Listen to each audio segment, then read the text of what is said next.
Shadow and Bone Season 2. Everything we know. On Friday, Netflix released the show for anyone who spent the past 2 years pining for more Game of Thrones. Shadow and Bone, adapted from fantasy author Leigh Bardugo's trilogy of the same name and her Six of Crows duology, follows the story of Alina Starkov, Jessie Mei Li, a cartographer who discovers that she has sun-summoning powers. This makes her a member of a magical community of people called the Grisha.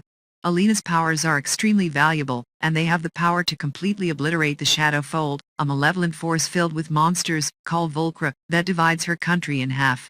General Aleksander Kirigan, Ben Barnes, the leader of the Second Army, is very interested in Alina and what she can do.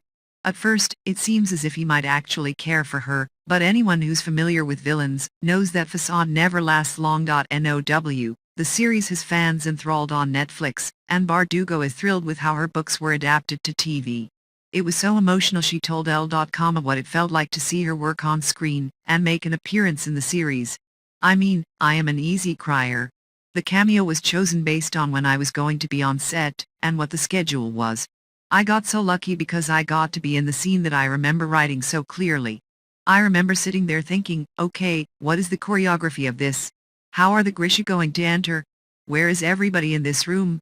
And I wrote those stories at a time in my life that was so dark, where I had no idea that I was ever going to finish a single book, let alone that I would write 7 books in this world.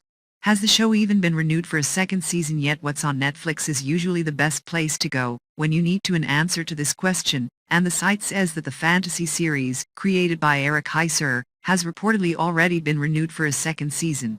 Netflix hasn't officially confirmed that this is true, but one source has been right before about several series renewals, including Ozark, Fate, and The Winx Club. What would the second season focus on? Warning: Season 1 spoiler ahead? There are several moving parts that would be involved in a second season, but the one big element is that General Kirigan doesn't die, and his powers appear to be even stronger, and not in a good way. It seems as if Kirigan will still be the big bad in the second season, so a big part of the second season will center around Alina versus Kirigan. The description for the second book in the Shadow and Bone series reads, in part, "To save her country, Alina will have to choose between her power and the love she thought would always be her shelter. No victory can come without sacrifice, and only she can face the oncoming storm."